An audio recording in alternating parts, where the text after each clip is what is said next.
Only 12 people in that massive Tokyo audience knew who the young man in row 10 was. The karate champion on stage didn't. The tournament organizers didn't. The 2,000 spectators watching the All Japan Karate Championship finals didn't recognize the energetic Chinese man with a slightly large nose sitting quietly in a simple tracksuit. That was about to change.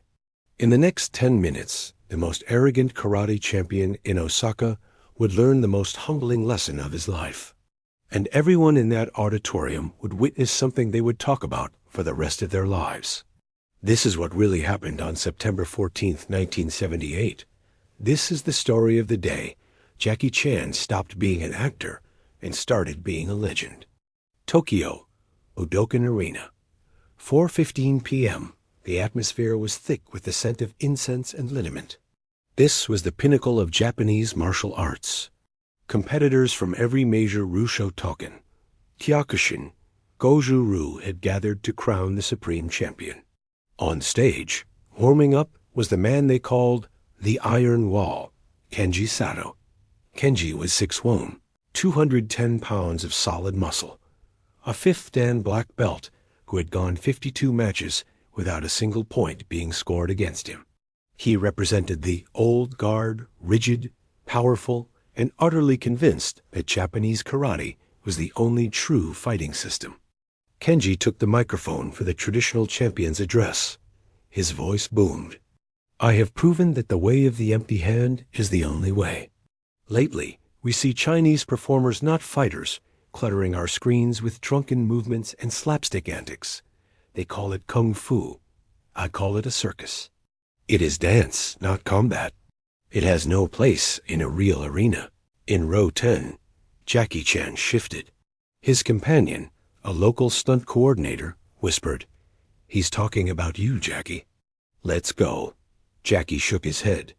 His eyes, usually full of mischief, were now sharp. He had spent 10 years being beaten in the Peking opera to achieve perfection. He had broken every bone in his body for his art. To hear it called a circus by a man who had never faced a real fall was a debt that needed to be settled. "I challenge any so-called kung fu master here today," Kenji sneered. "Come and show me your drunken style. Show me how a clown fights a wall of iron." The arena went silent. Then a voice came from row 10, calm, slightly accented, but carrying a weight that silenced the room. "I accept." Jackie Chan stood up. He wasn't wearing a GI. He wasn't wearing a belt. He climbed onto the stage in his sneakers and tracksuit. Kenji laughed. "An actor? You want to play hero, Chan?" "I don't want to play," Jackie replied. "I want to show you that a warrior who can laugh is much more dangerous than one who can only growl." The tournament organizer, sensing a massive publicity opportunity, allowed the demonstration. The rules: 5 minutes of unrestricted movement. Kenji settled into a deep, unshakable Shotokan stance. He looked like a mountain. Jackie stood naturally, his knees slightly bent, his hands moving in small circular patterns. He looked like he was waiting for a bus. The bell rang. Kenji exploded forward with a Suki punch that could have shattered a brick wall. Jackie didn't block it. He didn't even step back. At the last microsecond, Jackie performed a drunken stumble movement perfected through thousands of hours of opera training. He fell forward, seemingly by accident, and Kenji's fist whistled through the air exactly where Jackie's head had been a moment before. The audience gasped. Kenji reset, his face reddening. He launched a flurry of kicks, roundhouse, front, side. Jackie didn't meet them with force. He flowed. He used the water principle of his secret training. He performed a handspring over a low sweep, landed on one hand, and used the momentum to spin away. He was using the entire stage. He treated the referee's table, the microphone stand, and even the edge of the ring as tools. Kenji was growing furious. He was the Iron Wall, but he was punching smoke. "Fight me like a man," Kenji roared. "I am fighting like a man," Jackie replied, mid-air as he performed a backflip over a charging Kenji. a man who knows how to move. Jackie decided to end the clowning and show the discipline.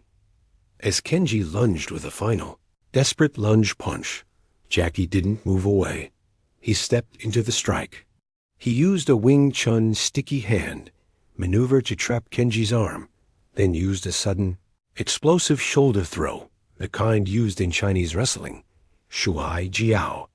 In a blur of motion, the 210-pound champion was lifted off his feet and slammed onto the canvas. But Jackie didn't stop there. As Kenji tried to scramble up, Jackie was already behind him. He didn't use a punch. He used a precise two-finger strike to the pressure point behind Kenji's ear, then stepped back. Kenji froze. His balance was gone. He stumbled, his iron wall posture collapsing into a heap of confusion. The arena was so quiet, you could hear the hum of the overhead lights. The clown had just dismantled the invincible champion without ever closing his fist. Jackie stepped forward and offered his hand. Kenji looked at the hand, then up at the man he had called an actor. He saw the scars on Jackie's knuckles. He saw the calluses on his palms. He realized that this circus performer had a level of body control that no karate kata could ever teach. Kenji took the hand. Jackie pulled him up and bowed. "Your karate is strong, Kenji-san," Jackie said softly. "But a wall that cannot bend will eventually break. In Kung Fu, we do not try to be walls. We try to be the wind that blows around them." The 2,000 people in the Budokan erupted. They weren't cheering for a winner. They were cheering for a revelation. Jackie Chan didn't take a trophy. He didn't ask for a medal. He simply put his jacket back on and walked back to row 10. For the next 2 decades, Kenji Sato would tell every student he had about that day. He stopped teaching rigid linear karate and began incorporating the flow and adaptability he saw in Jackie. He realized that Jackie's comedy wasn't a lack of discipline. It was the highest form of it. It was the ability to be precise while appearing chaotic. The 12 people who knew who Jackie was that day told the story until it became a legend in the underground circuits. It wasn't about a fight. It was about the moment the world realized that Jackie Chan wasn't just making movies. He was practicing a philosophy of survival. September 14th, 1978. Tokyo. The day the Iron Wall met the rising dragon. The day the world learned that the deadliest warrior is the one who can smile while he defeats you. And Jackie Chan? He just went back to Hong Kong, broke another bone on his next set, and kept smiling. Because, as he proved that day, the most powerful thing you can be is yourself.